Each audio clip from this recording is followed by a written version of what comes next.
Book of আয়জায়ার 29 নম্বর অধ্যায়ের 12 নম্বর অনুচ্ছেদের ভবিষ্যৎবাণীটা সত্যি হলো যে আসমানি কিতাব যে নবীকে দেয়া হলো সে শিক্ষিত নয়। আমরা জানি যে মুহাম্মদ সাল্লাল্লাহু আলাইহি সাল্লাম নিরক্ষর ছিলেন, তিনি ছিলেন উম্মি। আর যখন তাকে বলা হবে পড়ো, তিনি তখন বলবেন আমি পড়তে জানি না। নবীজি সেটাই বলেছিলেন, মানাবি কারি। এছাড়া ওল্ড টেস্টামেন্টের নবীজি সাল্লাল্লাহু আলাইহি সাল্লামের কথা নাম ধরেও উল্লেখ করা হয়েছে। এটা বলা হয়েছে সং অফ সলোমনে 5 নম্বর অধ্যায়ের 16 অনুচ্ছেদে বলা হয়েছে হিব্রুতে, হিক্কম আমিত্তাকিম উইকুল্লু মুহাম্মাদিম জেহদুদি ওয়া জেহরাই বাইনা জেরুজালেম, যার অর্থ তার কথা খুব মিষ্টি, সে খুব প্রিয় পাত্র, সে আমার প্রিয়জন, সে আমার বন্ধু, শোনো জেরুজালেমের কন্যারা। মুহাম্মাদিম শব্দটার অনুবাদ করা হয়েছে যে খুব প্রিয় পাত্র। তবে সেমেটিক ভাষায় দেখবেন আরবি বা হিব্রুতে ইম দিয়ে সম্মান বোঝানো হয়, যেমন ধরেন এলো, আল্লাহ এলোহিম, সম্মান দেখানো। তাই মোহাম্মদকে সম্মান দেখাতে বলা হচ্ছে মোহাম্মদিম, সম্মান দেখাতে এভাবে বলা হয়েছে। তাহলে ওল্ড টেস্টামেন্টে নবীজির নাম ধরেই উল্লেখ করা হয়েছে, কিন্তু এখন যদি পড়েন এটার অনুবাদ করা হয়েছে খুব প্রিয় পাত্র। আসুন এবারে দেখি নিউ টেস্টামেন্টে মোহাম্মদ সাল্লাল্লাহু আলাইহি সাল্লাম সম্পর্কে কি বলা হয়েছে। এখন আমি যদি খ্রিস্টানদের কথা বলি, ওল্ড টেস্টামেন্টে যেসব কথা বলা হয়েছে সেটা তারা মানবে, কারণ এটা তাদের ধর্মগ্রন্থ বাইবেলেরই একটা অংশ। আল্লাহ কোরআনে বলেছেন সূরা আরাফের 157 নম্বর আয়াতে বলা হয়েছে তারা অনুসরণ করে নিরক্ষর নবীকে, যার উল্লেখ রয়েছে তাওরাত এবং ইঞ্জিলে। এরপর সূরা সাফের 6 নম্বর আয়াতে উল্লেখ করা হয়েছে যিশু বা ঈসা আলাইহিস সালাম ইসরায়েলবাসীদের বলছেন, ইসরায়েলের সন্তানদের, আমি আল্লাহর রাসূল হিসেবে তোমাদের কাছে এসেছি। আমার আগে যেসব নবী এসেছেন আমি তাদের সমর্থক, আর সুসংবাদ দিচ্ছি যে একজন নবী আসবেন যার নাম হবে আহমদ। আর নিউ টেস্টামেন্ট পড়লে দেখবেন যে সেখানে নবীজি সাল্লাল্লাহু আলাইহি সাল্লাম সম্পর্কে অনেক ভবিষ্যৎবাণী তখন করা হয়েছিল। এরপর আছে গসপেল অফ জন 14 নম্বর অধ্যায়ের 16 নম্বর অনুচ্ছেদে বলা হয়েছে যিশু বা ঈসা আলাইহিস সালাম বলছেন, আমি পিতার কাছে প্রার্থনা করব, তিনি সাহায্যকারী পাঠাবেন যে সবসময় তোমাদের সাথেই থাকবে। এরপর গসপেল অফ জন 15 অধ্যায় 26 অনুচ্ছেদে বলছে যখন সেই সাহায্যকারী আসবে আমার পিতা যাকে পাঠাবেন সে আমার সম্মানটা বাড়িয়ে দেবে। এরপর গসপেল অফ জন 16 নম্বর অধ্যায় 7 অনুচ্ছেদে আছে আমি তোমাদের সত্যি কথাটাই বলে ফেলি, আমি চলে গেলেই তোমাদের সবার জন্য ভালো হবে, কারণ আমি যদি চলে না যাই তাহলে সেই সাহায্যকারী আসবে না, আর আমি চলে গেলেই সে এখানে আসবে। আর খ্রিস্টানদের বলতে শুনবেন এই সাহায্যকারী বলতে বোঝায় পবিত্র আত্মাকে। এখন ভালো করে দেখেন গসপেল অফ জন 16 নম্বর অধ্যায়ের 7 নম্বর অনুচ্ছেদ বলছে তোমাদের আমি সত্যি কথা বলছি, যিশু তার শিষ্যদের বলছেন, তোমাদের আমি সত্যি কথা বলছি, আমি চলে গেলে তোমাদের জন্যই ভালো হবে, কারণ আমি চলে না গেলে সেই সাহায্যকারী আসবে না, আমি চলে গেলেই সে এখানে আসবে। সাহায্যকারীর পৃথিবীতে আসার শর্ত হলো যে যিশু বা ঈসা আলাইহিস সালাম চলে যাবেন, তিনি চলে গেলেই সাহায্যকারী তারপর এখানে আসবেন। আমরা জানি যে পবিত্র আত্মা তখনও ছিল যিশুকে যখন ব্যাপটাইজ করা হয়, এমনকি যীশু খ্রিস্ট জন্মানোর আগেও পবিত্র আত্মা সেখানে ছিল যখন তিনি মায়ের গর্ভে ছিলেন। অনেক জায়গায় বাইবেল কথা বলা হয়েছে, তাহলে এই সাহায্যকারী আসলে পবিত্র আত্মা হতে পারে না। এরপরে দেখবেন এই সাহায্যকারী শব্দটা যদি গ্রিক বা অ্যারামাইক ভাষা দেখেন, গ্রিক ভাষায় এই শব্দটা হলো প্যারাক্লিট, এটার অনুবাদ করা হয়েছে সাহায্যকারী। প্যারাক্লিট শব্দটার অর্থ আসলে সমর্থন করা, মূল শব্দটা হলো প্যারাক্লিটস, যার অর্থ যে প্রশংসা করে অথবা যে প্রশংসা পাওয়ার যোগ্য। আমরা জানি যে আমাদের নবীজির দুটো নাম আছে, আহমেদ আর মোহাম্মদ সাল্লাল্লাহু আলাইহি সাল্লাম। এখন শব্দটা যাই হোক, ধরেন প্যারাক্লিটস যে প্রশংসা করে বা প্রশংসনীয়, অথবা ধরেন প্যারাক্লিট হোক সমর্থক বা সাহায্যকারী। আলহামদুলিল্লাহ এই কথাগুলো সবচেয়ে বেশি মেলে সর্বশেষ নবী মুহাম্মদ সাল্লাল্লাহু আলাইহি সাল্লামের বেলায়। এরপর গসপেল অফ জনে বলা হয়েছে 16 নম্বর অধ্যায়ের 12 থেকে 14 নম্বর অনুচ্ছেদে যিশু বা ঈসা আলাইহিস সালাম বলছেন, তোমাদের আমি অনেক কথাই বলতে চাই, কিন্তু তোমরা এখন সেগুলো বুঝবে না, কারণ যখন সত্যের আত্মা তোমাদের কাছে আসবে সে তোমাদের সত্যের পথে নিয়ে যাবে। সে তার নিজের কথা বলবে না, যে কথাগুলো শুনবে সেগুলোই বলবে, সে আমাকে মহিমান্বিত করবে, সে তোমাদের ভবিষ্যতের কথা বলবে। এখানে বলা হয়েছে আমি তোমাদের অনেক কথা বলতে চাই, কিন্তু তোমরা এখন সেটা বুঝবে না। যীশু খ্রিস্ট তার শিষ্যদের বলছেন, আমি তোমাদের অনেক কথা বলতে চাই, কিন্তু তোমরা এখন সেগুলো বুঝবে না। কারণ যখন সত্যের আত্মা তোমাদের কাছে আসবে, সে তোমাদের সত্যের পথে নিয়ে যাবে। তার নিজের কথা বলবে না, সে যা শুনবে তাই বলবে। আমরা জানি নবীজির কাছে যে ওহী এসেছিল তিনি সেটাই বলেছিলেন। সে তার নিজের কথা বলবে না, যে কথাগুলো শুনবে সেগুলোই বলবে। সে তোমাদের ভবিষ্যতের কথা বলবে, সে আমাকে মহিমান্বিত করবে। আমরা জানি মুহাম্মদ সাল্লাল্লাহু আলাইহি সাল্লাম যিশুকে মহিমান্বিত করেছেন পবিত্র কোরআনে আর বিভিন্ন হাদিসে। আমরা মানি যিশু বা ঈসা আলাইহিস সালাম তিনি আল্লাহ সুবহানাহু ওয়া তাআলার প্রেরিত একজন রাসূল ছিলেন। আমরা মানি যে যিশু বা ঈসা আলাইহিস সালাম হলেন মসিহ অর্থাৎ খ্রিস্ট। বিশ্বাস করি যে তিনি অলৌকিকভাবে জন্মেছিলেন কোনো পুরুষের হস্তক্ষেপ ছাড়াই, যেটা অনেক আধুনিক খ্রিস্টান বিশ্বাস করে না। বিশ্বাস করি তিনি আল্লাহর আদেশে মৃত মানুষকে জীবিত করেছেন। বিশ্বাস করি তিনি আল্লাহর আদেশে জন্মান্ধ কুষ্ঠরোগীদের সুস্থ করেছেন। তাহলে নবীজি মুহাম্মদ সাল্লাল্লাহু আলাইহি সাল্লাম যিশু খ্রিস্টকে মহিমান্বিত করেছিলেন। তাহলে এই ভবিষ্যৎবাণীটাও আসলে আমাদের নবীজি মুহাম্মদ সাল্লাল্লাহু আলাইহি সাল্লাম সম্পর্কে বলছে। এই হলো সংক্ষেপে ইহুদি আর খ্রিস্টানদের ধর্মগ্রন্থে আমাদের নবীজির বর্ণনা। সময়ের স্বল্পতার কারণে এখানে আমি অনেক উদ্ধৃতির কথা বলিনি। এটা হলো সংক্ষেপে বিশাল আইসবার্গের মাথাটা। আমাদের নবীজি মুহাম্মদ সাল্লাল্লাহু আলাইহি সাল্লাম বিভিন্ন ধর্মগ্রন্থে তার সম্পর্কে কি বলা হয়েছে। আমার লেকচার শেষ করার আগে কোরআন থেকে একটা উদ্ধৃতি দেব। সূরা কাউসারের 1 থেকে 3 নম্বর আয়াতে আল্লাহ বলেছেন, ইন্না আতাইনা কাল কাউসার ফাসাল্লি লিরাব্বিকা ওয়ানহার ইন্না শানিয়াকা হুয়াল আবতার।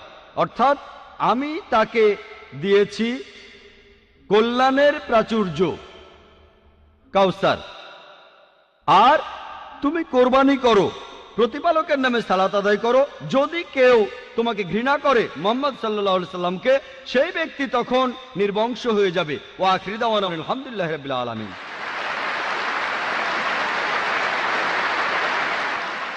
আমার নাম রামকৃষ্ণ, আমি ফিজিওথেরাপি ছাত্র। আমার প্রশ্ন হলো, আল্লাহর আদম হাওয়াকে সৃষ্টি করার কি প্রয়োজন ছিল, অথবা এই বিশ্ব জগৎ এগুলো সৃষ্টি করে কি উপকার পাবেন? আমার দ্বিতীয় প্রশ্ন হলো, সবকিছুই কেউ সৃষ্টি করেছে, তাহলে ঈশ্বর তাকেও অবশ্যই কেউ সৃষ্টি করেছে। আল্লাহ শব্দটার অর্থ কি? ভাই 3টা প্রশ্ন করেছেন। প্রথম প্রশ্নটা, আল্লাহ কেন আদম হাওয়াকে সৃষ্টি করলেন, এই সৃষ্টি করার কারণটা কি, বিশ্বজগৎ সৃষ্টির কারণ কি? আল্লাহ সৃষ্টি করেছেন আদম আর হাওয়াকে, তারা দুজনে শান্তিতে থাকুন, যাতে করে মানুষ যাতে আসতে পারে। তারা আমাদের সবার পূর্বপুরুষ। পবিত্র কোরআনে সূরা হুজুরাতের 13 নম্বর আয়াতে উল্লেখ করা হয়েছে, ইয়া আইয়ুহান নাসু ইন্না খালাকনাকুম মিন যাকরিন ওয়া উনসা ওয়া জাআলনাকুম শুউবান ওয়া কাবাইলা লিতাআরাফু ইন্না আক্রামাকুম ইনদাল্লাহি আতকাকুম ইন্নাল্লাহা আলিমুন খাবীর।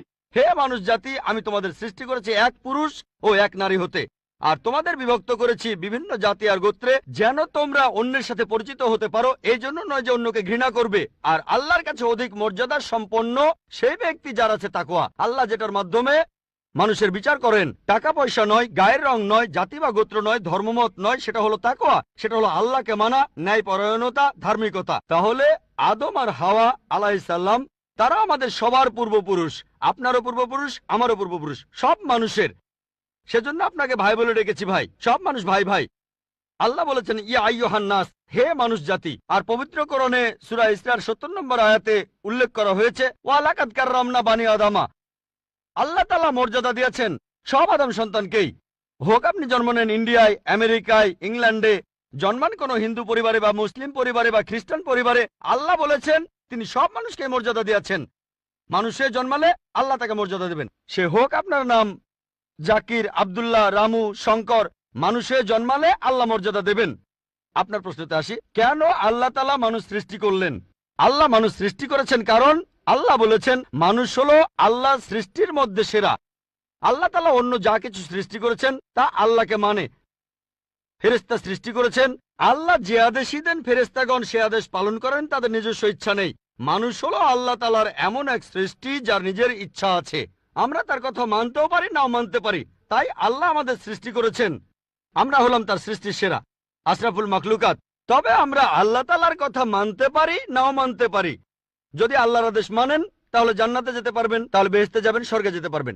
যদি আদেশ না মানেন তাহলে জাহান্নামে যাবেন, দোজখে যাবেন।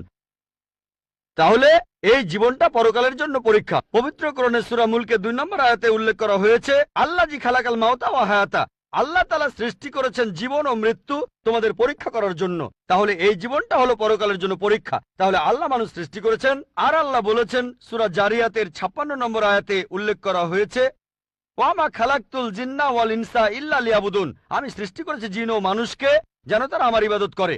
তাই আমাদের উচিত আল্লাহ তাআলার আদেশ নিষেধগুলো মেনে চলা। তাহলে আমরা আল্লাহ সুবহানাহু ওয়া তাআলার অন্যরকম সৃষ্টি যার নিজস্ব ইচ্ছা আছে, আমরা আল্লাহ তাআলার আদেশ মানতে পারি আবার নাও মানতে পারি। অন্যান্য সকল সৃষ্টি যেমন তারা, গাছ, পাহাড়, পবিত্রকরণ বলছে তারা আল্লাহ তাআলাকে সেজদা করে, তার সামনে নতজানু হয়, আল্লাহকে মানে। আমাদের স্বাধীন ইচ্ছা আছে, আল্লাহ আমাদের এই স্বাধীন ইচ্ছা দিয়েছেন। এই স্বাধীন ইচ্ছা নিয়ে যদি আল্লাহকে মানেন আপনি তাহলে ফেরেশতাদের উপরে চলে যাবেন। আর যদি আল্লাহ তাআলাকে না মানেন তখন হবেন শয়তানের সহযোগী। আল্লাহ আমাদের সৃষ্টি করেছেন পরকালের পরীক্ষার জন্য। আপনার দ্বিতীয় প্রশ্নে আসি, সবকিছুর একটা স্রষ্টা আছে, আল্লাহকে বানিয়েছে কে? যদি কেউ বলে সবকিছুরই একটা স্রষ্টা আছে, কথাটা ঠিক নয়। সব সৃষ্ট জিনিসের স্রষ্টা আছে। আল্লাহ তাআলার সংজ্ঞা হচ্ছে তাকে কেউ সৃষ্টি করেনি। যখনই বলবেন কে আল্লাহকে বানিয়েছে, সে আল্লাহ নয়। আল্লাহ তাআলার সংজ্ঞা হচ্ছে তিনি সৃষ্টি হননি। ধরেন এক লোক আপনাকে বলল যে ভাই, আমার বন্ধু জন, সে হাসপাতালে ভর্তি হয়েছে, সে একটা বাচ্চার জন্ম দিয়েছে। বলতে পারবেন এই বাচ্চাটা ছেলে না মেয়ে? বলতে পারবেন? চেষ্টা করেন, দেখেন। পারবেন না কেন? ছেলে না মেয়ে? হ্যাঁ না। ধরেন ভাই জন, সে হাসপাতালে ভর্তি হয়েছে, সে একটা বাচ্চার জন্ম দিল, এই বাচ্চাটা ছেলে না মেয়ে? আপনি বলতে পারবেন? না না। 50% চান্স ছেলে না মেয়ে। লোকজন সবাই হাসছে কেন?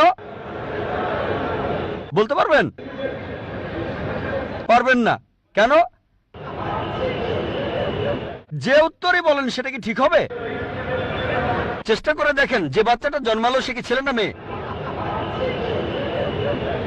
চেষ্টা করেন। মেয়ে। মেয়ে। ভাই, পুরুষ লোক কি বাচ্চার জন্ম দিতে পারে? হ্যাঁ, এখানে আপনি ভুল করেছেন। একইভাবে ভুল করেছেন যখন বললেন কে আল্লাহকে বানিয়েছে। পুরুষ লোক কোনো বাচ্চার জন্ম দিতে পারে না, তাহলে তো মেয়ে বা ছেলে হওয়ার প্রশ্নই আসে না। এখন কি আপনি বুঝতে পেরেছেন? হ্যাঁ, বুঝতে পেরেছেন, এই তো ভালো। পুরুষ লোক কোনো বাচ্চার জন্ম দিতে পারে না, তাহলে তো ছেলে বা মেয়ে হওয়ার কোনো প্রশ্নই আসে না। যখন প্রশ্ন করলেন কে আল্লাহকে সৃষ্টি করেছে, আল্লাহর সংজ্ঞা হচ্ছে, ঈশ্বরের সংজ্ঞা হচ্ছে তিনি সৃষ্টি হননি। যখনই বলবেন কে আল্লাহকে বানিয়েছে, সে আল্লাহ নয়। ওয়ালাম ইয়াকুল্লাহু কুফুয়ান আহাদ, তার সমতুল্য কেউ নেই। এবারে আপনার শেষ প্রশ্নটাতে আসে, আল্লাহ কে? আল্লাহকে সবচেয়ে সেরা সংজ্ঞাটা আছে পবিত্র কোরআনে সূরা ইখলাসে 1 নম্বর থেকে 4 নম্বর আয়াতে উল্লেখ করা হয়েছে। এখানে বলা হয়েছে যে কুল হুয়াল্লাহু আহাদ, বলো তিনি আল্লাহ এক, অদ্বিতীয়। আল্লাহুস সামাদ, তিনি অবিনশ্বর, চিরস্থায়ী। লাম ইয়ালিদ ওয়া লাম ইউলাদ, তিনি জন্ম নেননি, কাউকে জন্ম দেননি। ওয়া লাম ইয়াকুল্লাহু কুফুয়ান আহাদ, তার সমতুল্য কেউ নেই। এই হলো 4 লাইনের সংজ্ঞা আল্লাহ সুবহানাহু ওয়া তাআলার। যদি কোনো মানুষ, যদি কেউ বলে যে অমুক লোকটা আল্লাহ, সেই লোক যদি এই 4টা শর্ত পূরণ করতে পারে, আমাদের মুসলিমদের কোনো আপত্তি থাকবে না সেই লোককে আল্লাহ বলে মেনে নিতে। 4 লাইনের সংজ্ঞা, এটাই হলো ধর্মের লিটমাস টেস্ট। আল্লাহ তাআলার সংজ্ঞা প্রথমটা হলো কুল হুয়াল্লাহু আহাদ, বলো তিনি আল্লাহ এক, অদ্বিতীয়। আল্লাহুস সামাদ, আল্লাহ বিনশ্বর, চিরস্থায়ী। লাম ইয়ালিদ ওয়া লাম ইউলাদ, তিনি জন্ম নেননি, কাউকে জন্ম দেননি। ওয়া লাম ইয়াকুল্লাহু কুফুয়ান আহাদ, তার সমতুল্য কেউ নেই। যদি হিন্দু ধর্মগ্রন্থগুলো পড়েন সেখানেও একই রকম কথা বলা হয়েছে, কুল হুয়াল্লাহু আহাদ। এটা পাবেন আপনাদের ছান্দোগ্য উপনিষদে 6 নম্বর অধ্যায় 2য় অনুচ্ছেদের 1ম পরিচ্ছেদে। এক্কামে বিদিতাম, ঈশ্বর মাত্র একজন, দ্বিতীয় কেউ নেই। দ্বিতীয় টেস্ট আল্লাহুস সামাদ, আল্লাহ বিনশ্বর, চিরস্থায়ী। ভগবদ গীতা 10 অধ্যায়ে 3 অনুচ্ছেদ বলছে, আমাকে বলা হয় এই বিশ্ব জগতের প্রভু, আমি জন্ম নেইনি, কোনো শুরু নেই। তৃতীয় টেস্ট লাম ইয়ালিদ ওয়া লাম ইউলাদ, তিনি জন্ম নেননি, কাউকে জন্ম দেননি। আর শ্বেতাক্ষেত্র উপনিষদে আছে 6 নম্বর অধ্যায়ের 9 অনুচ্ছেদে, নাচাই সাকাসিজ জানিতা নাচা দীপা, ঈশ্বরের কোনো প্রভু নেই, তার কোনো বাবা মা নেই। মহান ঈশ্বরের কোনো বাবা নেই, তার কোনো মা নেই। তারপর ওয়া লাম ইয়াকুল্লাহু কুফুয়ান আহাদ, তার সমতুল্য কেউ নেই। আর শ্বেতাক্ষেত্র উপনিষদে বলা হয়েছে 4 নম্বর অধ্যায়ের 19 অনুচ্ছেদে আছে। এছাড়াও যজুর্বেদ 32 অধ্যায়ের 3 অনুচ্ছেদে বলা হয়েছে, নাতাস্তি প্রতিমা আস্তি, মহান ঈশ্বরের কোনো প্রতিমা নেই, কোনো মূর্তি নেই, কোনো ছবি নেই, কোনো ফটোগ্রাফ নেই, কোনো ভাস্কর্য নেই। এটা কে বলেছে? যজুর্বেদ 32 অধ্যায় 3য় অনুচ্ছেদ বলেছে। একই কথা ওয়া লাম ইয়াকুল্লাহু কুফুয়ান আহাদ। যদি কেউ বলে যে অমুক লোকটা হচ্ছে আল্লাহ, যদি সেই লোক এই 4টা শর্ত পূরণ করে, আমরা মুসলিমরা কোন রকম আপত্তি ছাড়াই সেই লোককে আল্লাহ বলে মেনে নেব। যেমন ধরেন, কিছু লোক বলে ভগবান রজনীশ হলেন মহান ঈশ্বর। একবার প্রশ্নোত্তর পর্বে এক হিন্দু আমাকে বলেছিলেন, আমরা ভগবান রজনীশকে ঈশ্বর বলে মানি না। আমি কখনোই বলিনি হিন্দুরা ভগবান রজনীশকে ঈশ্বর বলে মানে। আমি বলেছি কিছু লোক তাকে ঈশ্বর বলে মানে। আসুন দেখি রজনীশকে আমরা টেস্ট করি। প্রথম টেস্ট হলো কুল আল্লাহু আহাদ, বলো তিনি আল্লাহ এক অদ্বিতীয়। রজনীশ কি এক অদ্বিতীয়? সেই কি একমাত্র লোক যে নিজেকে ঈশ্বর দাবি করেছে? এরকম অনেক মানুষই ছিল, আর এই দেশে হাজার হাজার লোক নিজেকে ঈশ্বর দাবি করেছে, রজনীশ একমাত্র নয়। তবে রজনীশ ভক্তরা বলে না না, উনি একটু আলাদা। এবারে পরের টেস্টে দেখি। আল্লাহ সামাদ, আল্লাহ অবিনশ্বর চিরস্থায়ী। রজনীশ কি অবিনশ্বর চিরস্থায়ী? আমরা তার জীবনী থেকে জানি, তার আত্মজীবনী থেকে, রজনীশ ভুগছিলেন অ্যাজমা, ডায়াবেটিস আর পিঠের ব্যথায়। চিন্তা করেন, মহান ঈশ্বরের হয়েছে অ্যাজমা, ডায়াবেটিস, পিঠের ব্যথা। তৃতীয় টেস্ট, লাম ইয়ালিদ ওয়া লাম ইউলাদ, তিনি জন্ম নেননি, কাউকে জন্ম দেননি। ভগবান রজনীশ জন্মেছিলেন মধ্যপ্রদেশে, তার বাবা মাও ছিলেন। 1981 সালে তিনি আমেরিকায় গেলেন, ইউএসএ। তখন হাজারো আমেরিকান তার ভক্ত হয়ে গেল। তারপর আমেরিকার অরিগন প্রদেশে তিনি বানালেন একটা সেন্টার, আর তার নাম দিলেন রজনীশপুরম, তার গ্রাম। পরবর্তীতে আমেরিকান সরকার তাকে অ্যারেস্ট করে কারাবন্দী করে রাখলো। রজনীশ বলতো যে আমেরিকান সরকার তাকে স্লো পয়জনিং করেছে। চিন্তা করেন, মহান ঈশ্বরকে স্লো পয়জনিং করা হয়েছে। 1985 সালে আমেরিকান সরকার তাকে বের করে দিলে সে ইন্ডিয়ায় চলে আসে। তারপর এখানে পুনায় সে আরেকটা সেন্টার খুললো, আর তার নাম দেওয়া হলো ওশো কমিউন। যদি রজনীশের সমাধির কাছে কখনো যান, তার সমাধির উপরে লেখা আছে ভগবান রজনীশ ওশো। কখনো জন্মাননি, কখনো মরেননি, তবে পৃথিবীতে ভ্রমণ করেছেন 1931 সালের 11 ডিসেম্বর থেকে 1990 সালের 31শে জানুয়ারি পর্যন্ত। কখনো জন্মাননি, কখনো মরেননি, তবে পৃথিবীতে ভ্রমণ করেছেন 1931 সালের 11 ডিসেম্বর থেকে 1990 সালের 31শে জানুয়ারি পর্যন্ত। তার সমাধিতে এটা লিখতে ভুলে গেছে যে পৃথিবীর 21টা দেশ তাকে ভিসা দেয়নি। মহান ঈশ্বর আসলেন এই পৃথিবীতে, পৃথিবী ঘোরার জন্য, বিভিন্ন দেশে যাওয়ার জন্য তার নাকি ভিসাও লাগে। তখন গ্রিসের আর্কবিশপ বলেছিলেন, যদি রজনীশকে এই দেশ থেকে তাড়িয়ে না দেওয়া হয়, আগে তার ঘর পোড়াবো, তারপর ভক্তদের ঘর পোড়াবো। শেষ টেস্ট, ওয়ালাম ইয়াকুল্লাহু কুফুয়ান আহাদ। পরীক্ষাটা এতই কঠিন যে একমাত্র আল্লাহ ছাড়া কেউই পাশ করবে না। যখনই আল্লাহর সাথে কারো তুলনা করবেন, সে আল্লাহ নয়। ওয়ালাম ইয়াকুল্লাহু কুফুয়ান আহাদ। এখন ভগবান রজনীশ অন্য অনেক মানুষের মতো মুখে দাড়ি ছিল, একটা নাক, দুটো চোখ, দুটো কান, দুটো হাত। যখন আল্লাহর সাথে পৃথিবীর কোনো কিছুর তুলনা করবেন, সে আল্লাহ নয়। ওয়ালাম ইয়াকুল্লাহু কুফুয়ান আহাদ। যদি কেউ বলে যে আল্লাহ তাআলা হাজার গুণ বেশি শক্তিশালী, আপনারা কি শোয়ার্জনেগারের নাম শুনেছেন? এই লোকের নাম কখনো শুনেছেন? কখনো শুনেছেন তার নাম? এই লোক একটা সময় ছিল মিস্টার ওয়ার্ল্ড, মিস্টার ইউনিভার্স, পৃথিবীর সবচেয়ে শক্তিশালী লোক, বিশ্বজগতের সবচেয়ে শক্তিশালী লোক। যখনই আল্লাহকে তুলনা করবেন কোনো কিছুর সাথে, হোক সেটা আর্নল্ড শোয়ার্জনেগার, হোক সেটা দারা সিং, হোক সেটা কিং কং, হোক সেটা হাজার গুণ বা লক্ষ গুণ, যখনই আল্লাহর সাথে পৃথিবীর কোনো কিছুর তুলনা করবেন, সে আল্লাহ নয়। ওয়ালাম ইয়াকুল্লাহু কুফুয়ান আহাদ, তার সমতুল্য কেউ নাই। তাহলে এই হলো 4 লাইনের সংজ্ঞা আল্লাহ সুবহানাহু ওয়া তাআলার পবিত্র কোরআনে আছে। আপনি যে ঈশ্বরের পূজা করছেন, ভাই, সেই ঈশ্বরকে সূরা ইখলাস দিয়ে টেস্ট করুন। যদি তিনি পাশ করেন, তাহলে সত্যিকারের ঈশ্বর, তা না হলে নকল ঈশ্বর। প্রশ্ন বাম দিকের মাইক থেকে। ডক্টর জাকির নায়েক, আমার নাম জেরি থমাস। আমি ওসমানিয়া ইউনিভার্সিটিতে সাংবাদিকতার উপর রিসার্চ করছি। আমরা কয়েকজন বন্ধু মিলে একটা ওয়েবসাইট খুলেছি, সাক্ষীটাইম.com। আপনার কাছে আমার প্রশ্ন, 1 নাম্বার, আমি সবসময় জানতাম যে হাদিস ছাড়া কোরআন অসম্পূর্ণ। এখন আপনি অন্য ধর্মগ্রন্থের কথাও বললেন, আপনি বাইবেলের কথাও বললেন, কিন্তু বাইবেল বলছে যে যীশুখ্রিস্টকে বিশ্বাস করে না সে খ্রিস্ট বিরোধীদের দলে সামিল হয়। এটা একটা ভবিষ্যৎবাণী। আমি এমনও শুনেছি যে হাদিস বলছে যে মুহাম্মদ জাদুবিদ্যার সাহায্য নিয়েছিল। এখানে আপনার বক্তব্যটা কি? ভাই, আপনি প্রশ্ন করলেন আর আপনি বেশ কিছু মন্তব্য করলেন। আপনি বললেন যে আপনি জানেন যে হাদিস ছাড়া পবিত্র কোরআন অসম্পূর্ণ। এখানে আপনি অন্য ধর্মগ্রন্থের কথাও শুনলেন। তার মানে উনার মতে বাইবেলের উদ্ধৃতি দিলে সে কথা মানতে হবে। আর বাইবেল বলছে যিশু বা ঈসা আলাইহিস সালামকে যে বিশ্বাস করবে না সে দোজখে যাবে, ইত্যাদি ইত্যাদি। এখানে আমার মন্তব্য কি? 1 নম্বর পয়েন্ট, হাদিস ছাড়া পবিত্র কোরআন অসম্পূর্ণ নয়। কোরআন একটা স্বয়ং সম্পূর্ণ বই। তবে কোরআনের কথাগুলো বুঝতে গেলে আপনাকে এগুলোর ব্যাখ্যা পড়ে দেখতে হবে। আর হাদিস হলো পবিত্র কোরআনের ব্যাখ্যা। যে কথাগুলো বলে গিয়েছেন নবীজি সাল্লাল্লাহু আলাইহি সাল্লাম। পবিত্র কোরআন একটা সম্পূর্ণ বই, আলহামদুলিল্লাহ স্বয়ং সম্পূর্ণ। তবে আপনি যদি সেগুলো আরো বিস্তারিতভাবে জানতে চান, তখন আপনি পড়বেন যে কথাগুলো বলে গিয়েছেন নবীজি মুহাম্মদ সাল্লাল্লাহু আলাইহি সাল্লাম, আমরা বলি সহিহ হাদিস। একটা কথা বলি, অন্যান্য ধর্মগ্রন্থের উদ্ধৃতি দিয়েছি, তার মানে এই না আমি মানি যে অন্যান্য ধর্মগ্রন্থ আল্লাহর বাণী। প্লিজ আমাকে ভুল বুঝবেন না। আমি এখানে কোরআনের কথা মতো কাজ করেছি। আল্লাহ পবিত্র কোরআনে বলেছেন, সূরা ইমরানের 64 নম্বর আয়াতে উল্লেখ করা হয়েছে, তাআলা ইলা কালিমাতিন সাওয়াইন বাইনানা ওয়া বাইনাকুম, এসো সেই কথা যাহা আমাদের ও তোমাদের মধ্যে এক। আমি সাদৃশ্যের কথা বলছি। পবিত্র কোরআনে সূরা রাদের 38 নম্বর আয়াতে উল্লেখ করা হয়েছে, ওয়ালিকুল্লি কওমিন হাদ, প্রত্যেক যুগে আমি কিতাব নাজিল করেছি। আল্লাহ তাআলা অনেক কিতাব নাজিল করেছেন। পবিত্র কোরআনে 4টার নাম উল্লেখ করা হয়েছে, তাওরাত, জাবুর, ইনজিল এবং কোরআন। তাওরাত হলো সেই ওহী আসমানি কিতাব যেটা নাজিল হয়েছিল মুসা আলাইহিস সালামের উপর। জাবুর আরেকটা আসমানি কিতাব নাজিল হয়েছিল দাউদ আলাইহিস সালামের উপর। ইনজিল হলো সেই আসমানি কিতাব যেটা নাজিল হয়েছিল ঈসা আলাইহিস সালামের উপর। আর কোরআন হলো সর্বশেষ ও চূড়ান্ত আসমানি কিতাব, নাজিল হয়েছিল সর্বশেষ ও চূড়ান্ত নবী মুহাম্মদ সাল্লাল্লাহু আলাইহি সাল্লামের উপর। এখন আগের সবগুলো আসমানি কিতাব এসেছিল নির্দিষ্ট সম্প্রদায়ের মানুষের জন্য, আর সেই কিতাবের নির্দেশগুলো ছিল একটা নির্দিষ্ট সময়ের জন্য। তাই আল্লাহ তাআলা চাননি যে এই কিতাবগুলো অবিকৃত অবস্থায় থাকুক। কিন্তু কোরআন হলো সর্বশেষ আসমানি কিতাব। আল্লাহ কোরআনে বলেছেন, সূরা হিজরের 9 নম্বর আয়াতে উল্লেখ করা হয়েছে, আমি কোরআন অবতীর্ণ করেছি আর আমি সংরক্ষণ করে রাখব।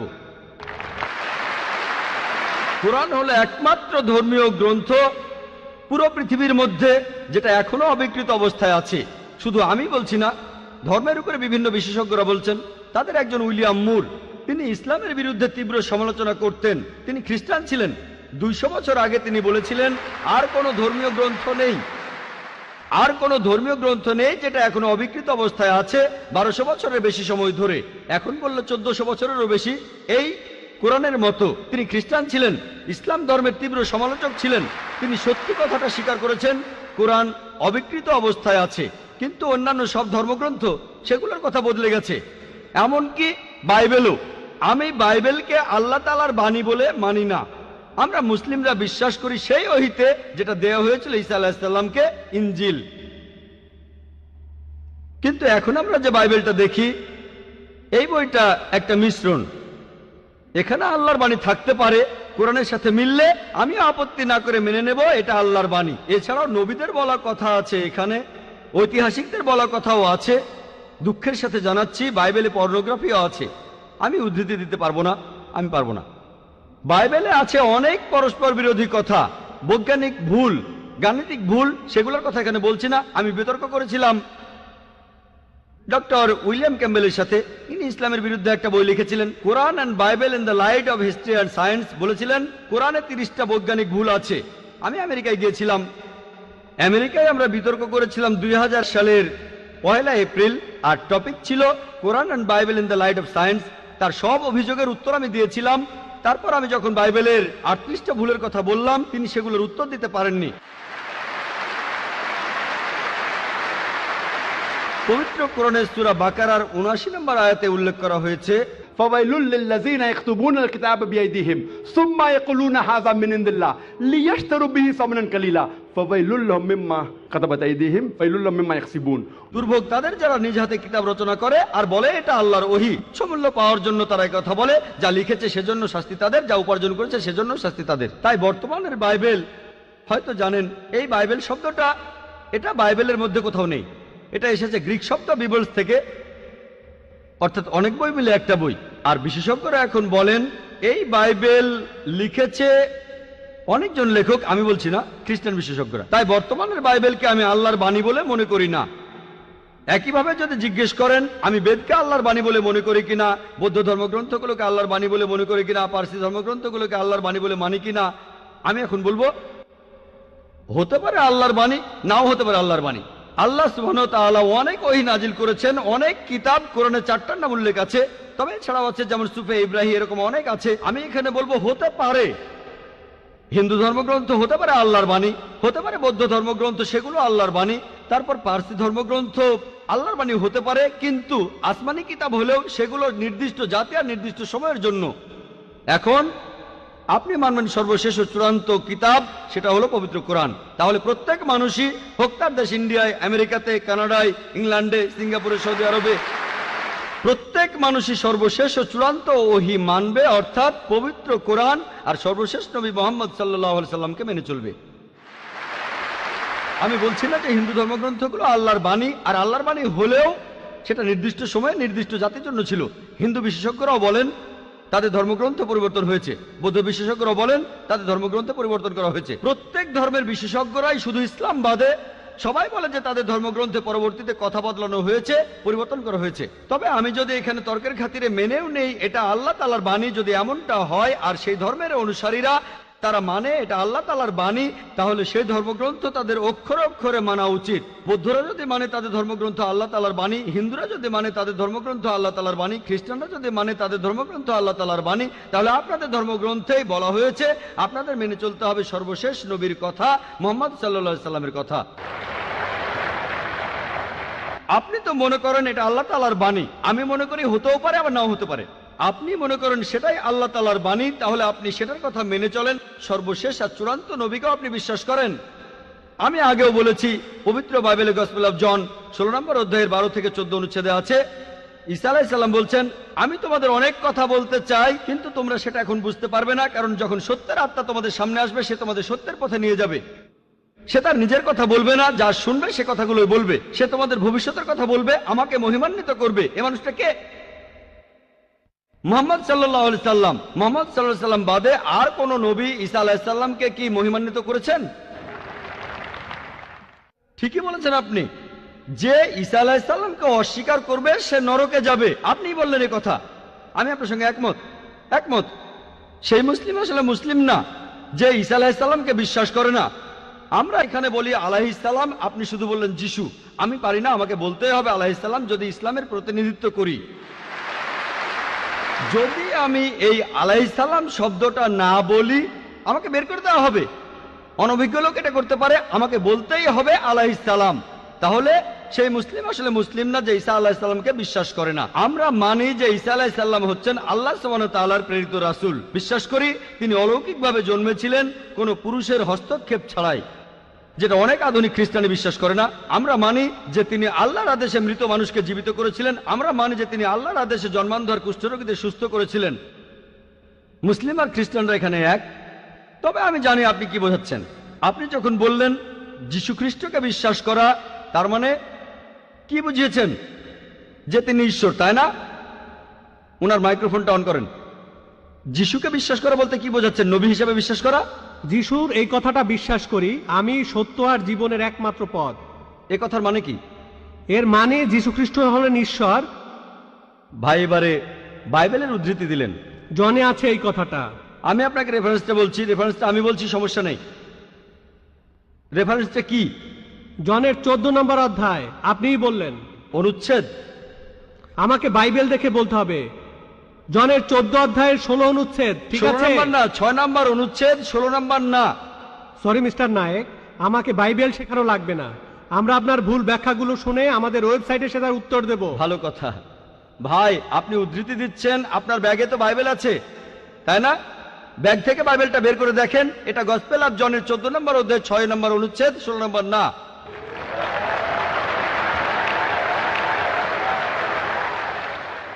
আর আপনি বললেন ঈসা মসীহ আলাইহিস সালাম, তিনি বলেছেন যে তিনি ছিলেন ঈশ্বর। আপনার প্রশ্নতে পরে আসছি। প্রশ্নের উত্তরটা দেওয়ার আগে আমি একটা কথা বলে নিই। আমি বাইবেল পড়েছি, গোটা বাইবেলের মধ্যে পরিষ্কারভাবে বলা এমন একটা কথাও নেই যেখানে যিশু বা ঈসা আলাইহিস সালাম নিজে বলেছেন আমি ঈশ্বর আর আমার উপাসনা করো।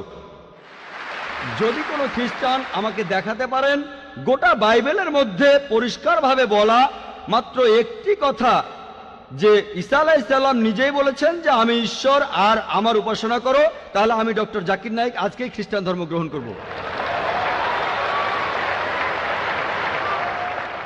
আমি অন্য মুসলিম ভাইদের পক্ষ থেকে এই কথা বলছি না। আমি আমার মাথাটা তরবারির তলে রাখছি। আমি বিভিন্ন ধর্মের উপর একজন ছাত্র। আপনি বাইবেল পড়েছেন আর আমিও পড়েছি বাইবেল। আপনি বললেন যে আপনাকে বাইবেল শেখানো লাগবে না। ঈসা আলাইহিস সালাম এই কথা নিজে বলেছেন, সত্যকে খোঁজো, সত্যই তোমাকে মুক্ত করবে। ইনশাআল্লাহ আজকে আপনি সত্য দেখবেন, আর ইনশাআল্লাহ সত্য আপনাকে মুক্ত করবে।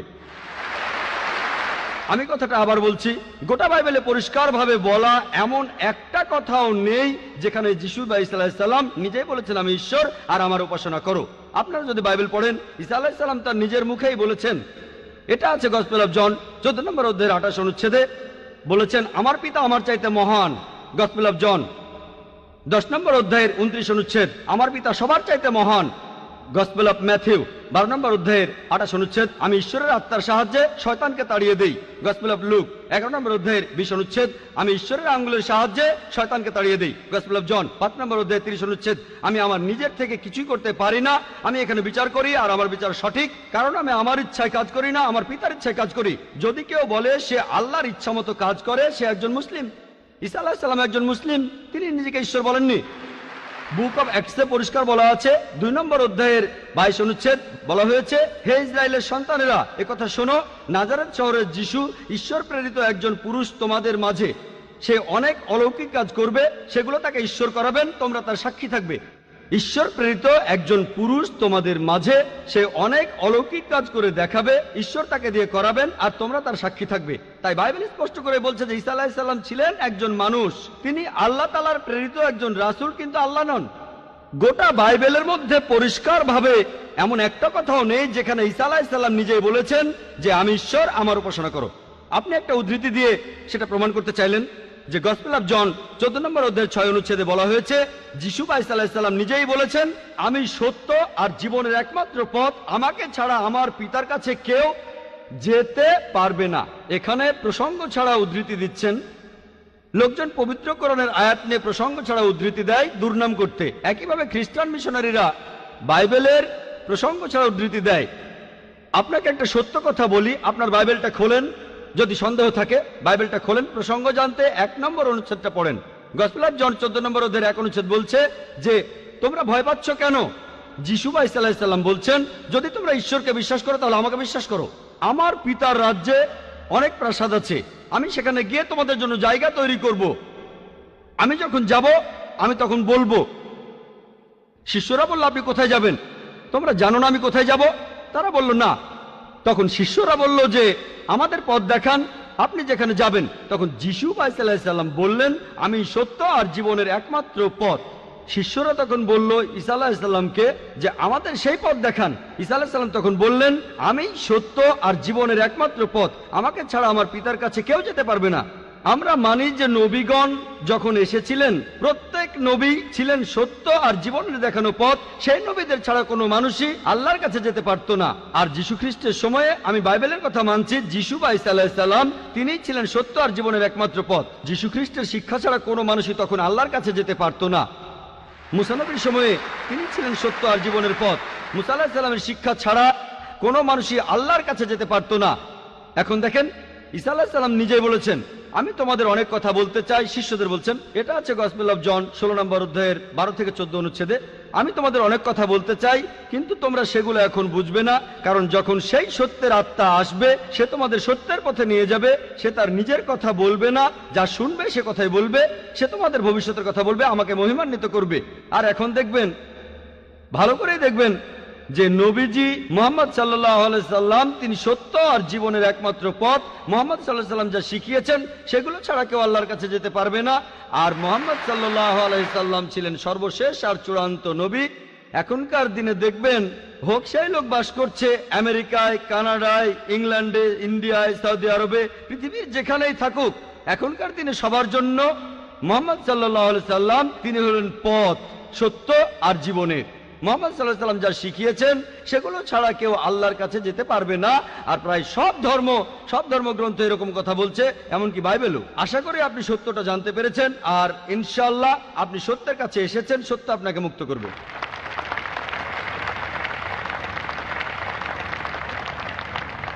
এবারের প্রশ্ন মহিলাদের মধ্য থেকে। কোনো অমুসলিম বোন প্রশ্ন করতে চাইলে তিনি মাইকের সামনে এসে প্রশ্ন করতে পারেন। গুড ইভিনিং স্যার, আমি পেশায় একজন শিক্ষিকা। এছাড়াও আমি ইসলাম ও অন্যান্য ধর্ম নিয়ে রিসার্চ করি। আপনার নামটা কি জানতে পারি? আমি নীলিমা। আপনার লেকচারের জন্য অসংখ্য ধন্যবাদ। তবে আমি কিছু ব্যাপারে একটু জানতে চাই। যেমন আপনি ভবিষ্যৎ পুরাণের কথা বললেন, 3য় খণ্ডের 3য় অধ্যায় 5 থেকে 8 নম্বর শ্লোক। আমি আপনাকে আরেকটা ব্যাপার জানিয়ে রাখি যে হয়তো আপনিও এটা জানেন। ধরেন ঈশ্বর যে নবীকে পৃথিবীতে পাঠান, সেই নবী তার উদ্দেশ্যে বলা ভবিষ্যৎবাণীগুলো পূরণ করবেন। যদি সেই নবী অর্ধেক বা তার কম ভবিষ্যৎবাণী পূরণ করেন, তাহলে তাকে নবী বলা যাবে না। এটা একটা সাধারণ যুক্তির ব্যাপার। এবারে ভবিষ্য পুরাণার কথা বলি। আপনি সেই ম্লেচ্ছ নেতার কথা বললেন আর বললেন তিনি নবী মোহাম্মদ ছাড়া আর কেউ নন। আচ্ছা, আমি আপনার কথার প্রথম অংশটা মেনে নিচ্ছি, কিন্তু পরের অংশটা আপনি ব্যাখ্যা করে বলেননি। এখন আপনাকে বলি, ম্লেচ্ছ একটা সংস্কৃত শব্দ, আর সংস্কৃত ডিকশনারি অনুযায়ী ম্লেচ্ছ শব্দটার অর্থ অনার্য অথবা পাপী অথবা খারাপ লোক। ম্লেচ্ছ শব্দটার এই 3টা অর্থ হয়। তাহলে কি বলা যায় মোহাম্মদ ছিল পাপী অথবা খারাপ লোক? আরেকটা ব্যাপার হলো, এই ভবিষ্যৎবাণীর দ্বিতীয় শর্তটা, সেটা হলো তিনি একটা মরুস্থলে জন্মাবেন। মরুস্থল এর অর্থ মৃতদের স্থান, কারণ মরু শব্দটা এসেছে সংস্কৃত মৃ থেকে, যার অর্থ মৃত্যু। তাই এখানে অবশ্যই আরবের মরুভূমির কথা বলা হচ্ছে না, কারণ সেটা ছিল অনুর্বর ভূমি আর যুদ্ধক্ষেত্র। এরপরে আমি 3 নম্বর পয়েন্টে আসছি। এই ভবিষ্যৎবাণীতে বলা হয়েছে যে এই ম্লেচ্ছ নেতা তিনি গোসল করেন পঞ্চগাভিয়া আর গঙ্গা নদীতে।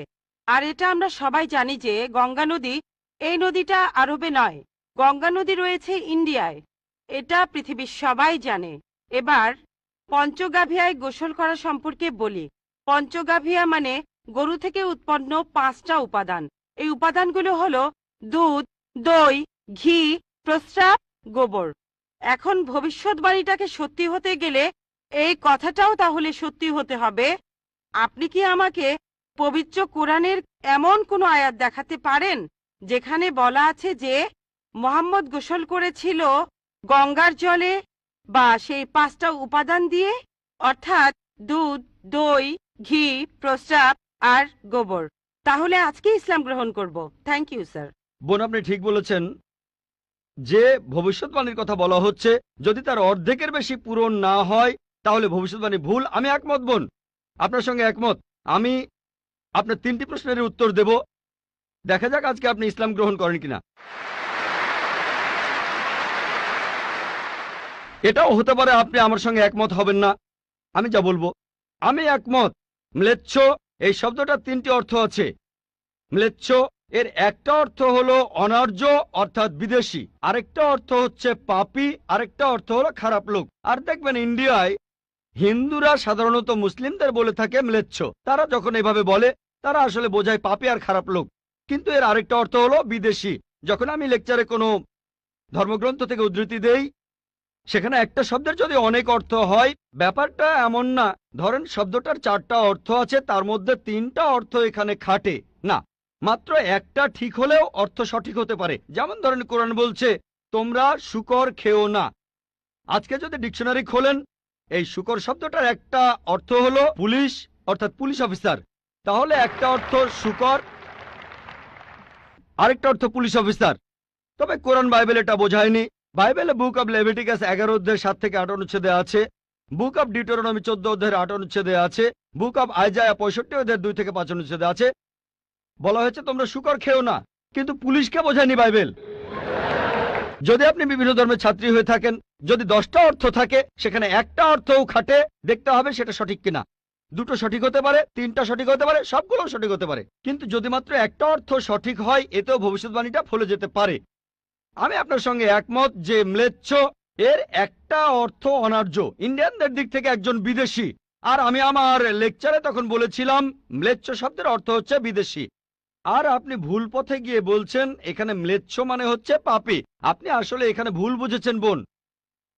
যদি আপনি বলেন কোরআন আর বাইবেল বলছে পুলিশদের খেও না, তার মানে আপনি বিভিন্ন ধর্মের উপর ছাত্রী নন, আপনি তাহলে এক পেশে। একটা অর্থে যদি ভবিষ্যৎবাণীটা পূরণ হয়। আরেকটা কথা, যদি সন্দেহ থাকে, আমি আরো 10টা পয়েন্টের কথা বলেছি, সবগুলোকে খণ্ডন করতে পারবেন না। আরেকটা বললেন মরুস্থল। এটার একটা অর্থ আমিও একমত, মৃতদের স্থান। তবে সংস্কৃতিতে মরুস্থল শব্দটার আরেকটা অর্থ হচ্ছে বালুময় স্থান।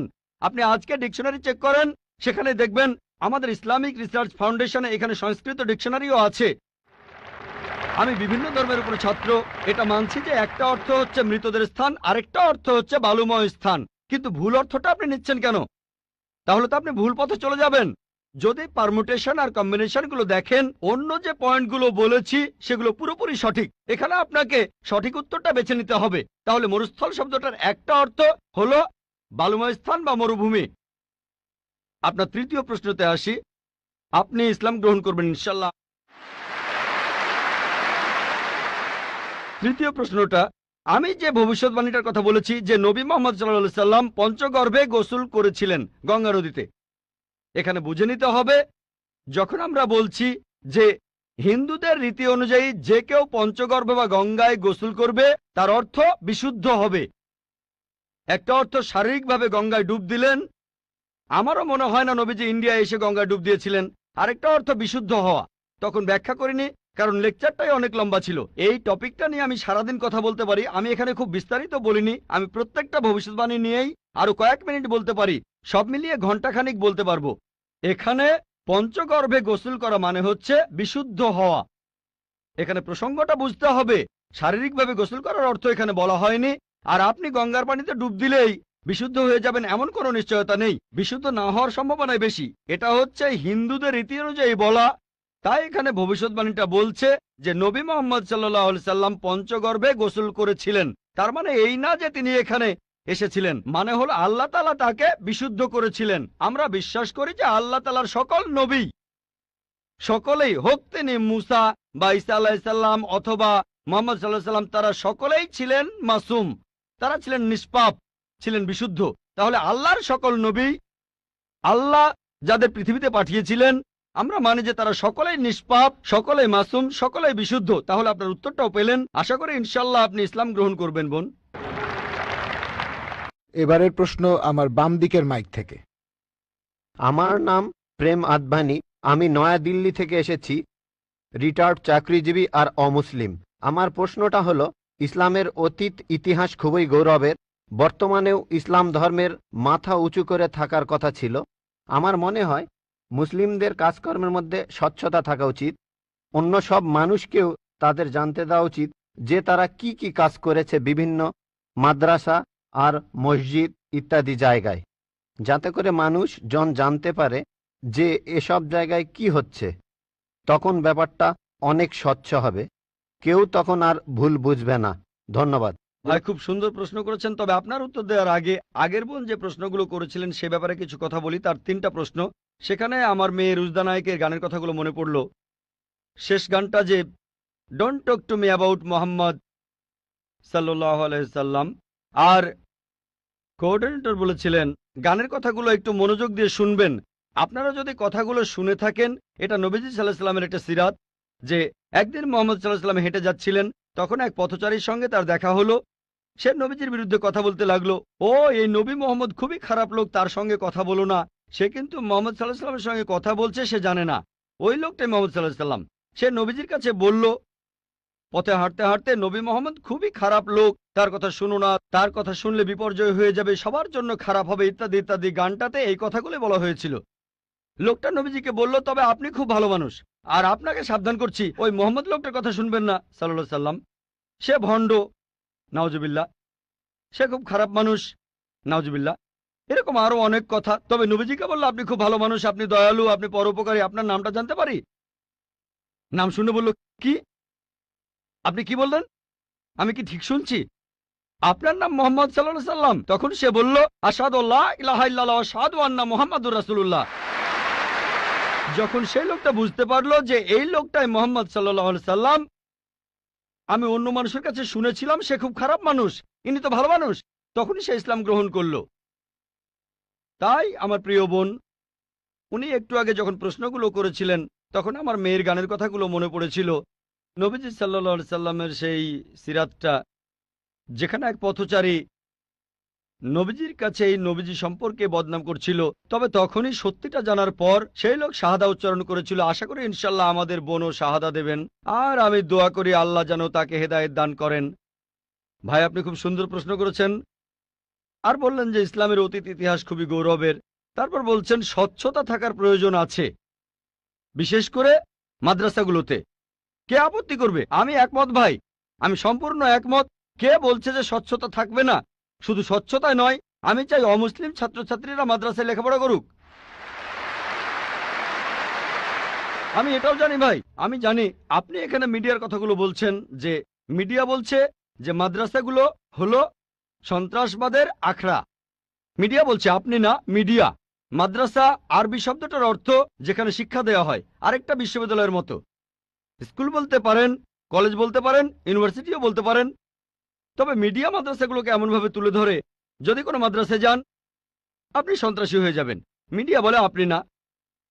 একটা প্রশ্ন করি, এই পৃথিবীর ইতিহাসে যে লোকটা সবচেয়ে বেশি মানুষ হত্যা করেছে সে হিটলার। সে পড়েছিল কোন মাদ্রাসায়? কোন মাদ্রাসা? হিটলার কোন মাদ্রাসার ছাত্র? তারপর দেখবেন যে মাফিয়া পৃথিবী জুড়ে চোরাচালান আর মাদক ব্যবসা করে। যদি একটা জরিপ করেন এইসব স্মাগলারদের, সেই সব লোকদের যারা জেলে যায়, যদি জরিপ করেন তাদের কতজন মাদ্রাসায় পড়েছে? কতজন?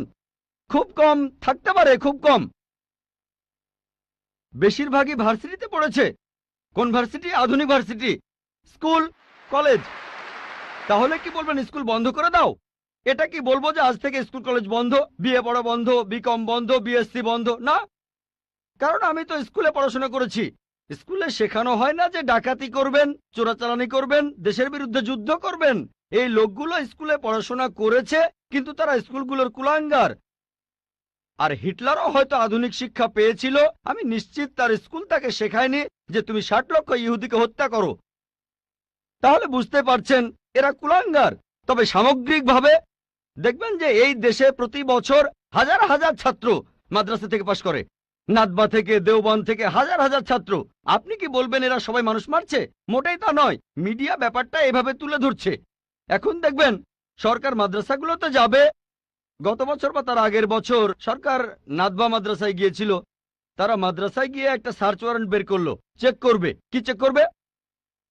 আর আলী মিয়া নাদভি রহমতুল্লাহ বললেন ঠিক আছে আপনারা চেক করেন। তারা সেখানে কিছুই পায়নি। এখন হঠাৎ করে একদিন লাখে একবার, হাজার বারের মধ্যে একবার, কোটি বারের মধ্যে একবার হতে পারে সে মাদ্রাসা থেকে পাশ করার পরে কেউ বিপথে চলে গেছে। তার মানে এই না মাদ্রাসা সন্ত্রাস শেখায়। বরং দেখবেন যে সেই সব লোক যারা স্কুল থেকে পাশ করার পরে আধুনিক শিক্ষা ব্যবস্থায় কলেজে পড়ে, ইউনিভার্সিটিতে পড়ে, যেখান থেকে সার্টিফিকেট পায় বিএ, বিকম, ইঞ্জিনিয়ার, ডাক্তার, এরাই তুলনামূলকভাবে বেশি অন্যায় অপরাধ করে থাকে। আপনি যদি স্বচ্ছতার কথা বলেন, আমিও একমত। কোনো মাদ্রাসায় এ কথা বলবে না যে আপনারা এখানে চেক করবেন না। আমাদের মাদ্রাসাগুলো উন্মুক্ত। আমাদের স্কুলে আমরা শেখাই মাশাআল্লাহ বিভিন্ন ধর্মের উপর শিক্ষা দেই। আমার ছাত্ররা আমার স্কুলের, তারা সাধারণ হিন্দুদের চাইতে হিন্দু ধর্ম সম্পর্কে বেশি জানে, খ্রিস্টান ধর্ম সম্পর্কে বেশি জানে সাধারণ খ্রিস্টানদের চাইতে, ইসলাম ধর্ম সম্পর্কে বেশি জানে সাধারণ মুসলিমদের চাইতে। কারণ এখানে সব ধর্মের উপর গুরুত্ব দেওয়া হয়। তাহলে ভাই আপনি যদি স্বচ্ছতার কথা বলেন, আমি একমত, আপনার সঙ্গে আছি। এ কথা আপনাকে কেউ বলবে না, আমাদের পরীক্ষা করতে পারবেন না। আসেন, তবে নিন্দা করবেন না, নেগেটিভ মেন্টালিটি নিয়ে আসবেন না, খোলা মনে আসেন। কে জানে আল্লাহ হয়তো আপনাকে হেদায়েত করবেন, হয়তো সত্যিটা জানতে পারবেন। হ্যাঁ ভাই, আমি এখানে যেটা বলতে চাচ্ছি যে অমুসলিমরা তারা মাদ্রাসায় এসে নিজের চোখে দেখে যাবে। আমি স্বচ্ছতা বলতে এটাই বোঝাতে চেয়েছি, যাতে করে মানুষের মনে কোনো সন্দেহ না থাকে যে মাদ্রাসায় খারাপ কাজ হচ্ছে, সন্ত্রাসী বানানো হচ্ছে।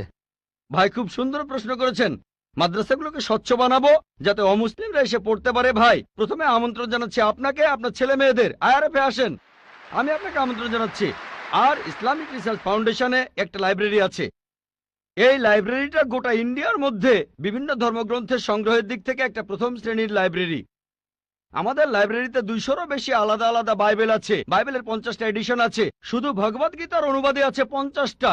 বেদের অনেকগুলো অনুবাদ আছে, ঋগ্বেদ, যজুর্বেদ, অথর্ববেদ। হয়তো সরকারি লাইব্রেরিতেও এতগুলো বই পাবেন না। হতে পারে আপনার ধর্মীয় প্রতিষ্ঠানের লাইব্রেরিতেও এই বইগুলো পাবেন না। আমরা উৎসাহ দেই, পড়েন আর সত্যের পথে আসেন। আর অন্যদের কথা বাদ দেন, আমি আমন্ত্রণ জানাচ্ছি আপনাকে, আপনার ছেলে মেয়েদের, আপনাদের প্লেনের টিকিটটাও দিয়ে দেব ফ্রি। আইআরএফে আসেন, আপনাকে আমরা স্বাগত জানাবো। পড়েন, তাহলে সত্যটা জানতে পারবো একসাথে ইনশাল্লাহ। মাইক্রোফোনটা কি অন করবেন ভাই? আপনাকে অনেক ধন্যবাদ। আমার কথাগুলো আপনি খোলা মনে গ্রহণ করেছেন। আমি চেষ্টা করব যাতে আপনার আমন্ত্রণটা রাখতে পারি। জি, ঠিকানাটা দিয়ে যান, প্লেনের টিকিট পাঠিয়ে দেবো ইনশাল্লাহ। এবারে প্রশ্ন করা হচ্ছে মহিলাদের মধ্য থেকে। কোনো অমুসলিম বোন মাইকের সামনে এসে প্রশ্ন করবেন প্লিজ। আদাব ডক্টর জাকির নায়েক স্যার, আমার নাম ভেঙ্কটামা।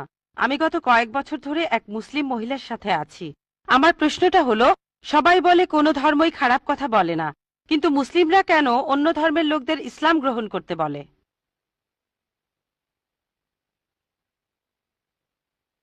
বোন, আপনি বললেন যে আপনি একটা মুসলিম পরিবারের সঙ্গে থাকেন অনেক বছর ধরে, তারপর বললেন যে সব ধর্মে ভালো সব কথা থাকে, কিন্তু মুসলিমরা আমাকে ইসলাম গ্রহণ করতে বলে কেন? পয়েন্ট নাম্বার 1, অন্য যেসব ধর্ম আছে সেগুলো যা বলে তার বেশিরভাগ কথাই ভালো, তবে ইসলাম ভালো কথা বলার পাশাপাশি আপনাকে দেখাবে কিভাবে সেটা অর্জন করতে হয়। আমি উদাহরণও দিয়েছি, সব ধর্মই বলে চুরি করো না, ইসলাম একই কথা বলে, তবে ইসলাম দেখিয়ে দেয় কিভাবে সেই অবস্থানে যাবেন যেখানে কেউ চুরি করে না। জাকাত দেন, সাহায্য করেন, এরপর কেউ চুরি করলে তার হাত কেটে ফেলেন, তাহলে চুরি করা বন্ধ হয়ে যাবে, কোনো অপরাধ থাকবে না। এজন্যই আমি বলেছিলাম যে ইসলাম ভালো কথা বলার পাশাপাশি আপনাকে দেখিয়ে দেবে কিভাবে সেটা অর্জন করতে হয়।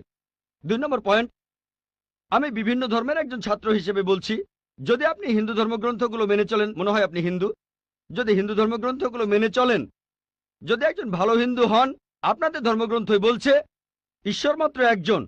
আমার লেকচারে অনেক হিন্দু ধর্মগ্রন্থের উদ্ধৃতি দিয়েছি, এক ঈশ্বর। আপনাদের ধর্মগ্রন্থ বলছে মূর্তি পূজা করবে না। ভগবদ্গীতার 7 অধ্যায়ের 20 অনুচ্ছেদ বলছে জাগতিক আকাঙ্ক্ষা যাদের বুদ্ধিকে আচ্ছন্ন করে রেখেছে তারা নকল ঈশ্বরের পূজা করে, তারা মূর্তি পূজা করে। এক ঈশ্বরে বিশ্বাস করতে হবে। আজকে আমার লেকচারে বলেছিলাম বিশ্বাস করতে হবে অন্তিম ঋষিকে, কল্কি অবতার, যার বাবার নাম হবে বিষ্ণুয়াস আব্দুল্লাহ, তার মায়ের নাম হবে সুমতি আমিনা। তিনি জন্মগ্রহণ করবেন শাম্বালা নামের গ্রামে মক্কা। তিনি জন্মাবেন শাম্বালা শহরের প্রধানের ঘরে, মক্কার প্রধানের ঘরে। তিনি হবেন পুরো মানুষ জাতির পথপ্রদর্শক। তিনি আলোকপ্রাপ্ত হবেন রাতের বেলায় একটা গুহায়। তিনি উত্তর দিকে গিয়ে আবার ফিরে আসবেন। ঈশ্বর তাকে 8টা গুণ দেবেন। তিনি হবেন পৃথিবীর সব মানুষের পথপ্রদর্শক। তিনি একটা ঘোড়ায় চড়বেন, ডান হাতে থাকবে একটা তরবারি, 4 জন সহচর থাকবে তাকে বিভিন্ন সময় ফেরেশতাগণ সাহায্য করবেন। এরকম আরো অনেক অনেক। এই মানুষটা কে? যদি ভালো হিন্দু হয়ে থাকেন তাহলে আপনি এই অন্তিম ঋষিকে বিশ্বাস করবেন, তা না হলে আপনি ভালো হিন্দু নেই। যদি ভালো হিন্দু হয়ে থাকেন তাহলে এক ঈশ্বর বিশ্বাস করবেন, তাহলে আপনি মূর্তি পূজা করবেন না। নাতাস্তি প্রতিমা আস্তি, মহান ঈশ্বর, তার কোনো প্রতিমা নেই, তার কোনো প্রতিমূর্তি নেই, তার কোনো ছবি নেই, তার কোনো ফটোগ্রাফ নেই, তার কোনো ভাস্কর্য নেই। আর আমি বিতর্ক করেছি পণ্ডিতদের সাথে, হিন্দু পণ্ডিত, উনারা শঙ্করাচার্য অনেক, সেখানে আমি কথা বলেছি। কোন শঙ্করাচার্যই আমাকে বলেননি ভাই আপনি ভুল বলেছেন, কেউ না। একটা বিতর্ক করেছিলাম শ্রী শ্রী রবিশঙ্করের সাথে 21শে জানুয়ারিতে। তিনি ইন্ডিয়ায় হিন্দুদের মাঝে খুবই জনপ্রিয় গুরু, আর্ট অব লিভিং। আমি তাকে বলেছিলাম আর্ট অব লিভিং এর শ্রেষ্ঠ বই হলো এই পবিত্র কোরআন।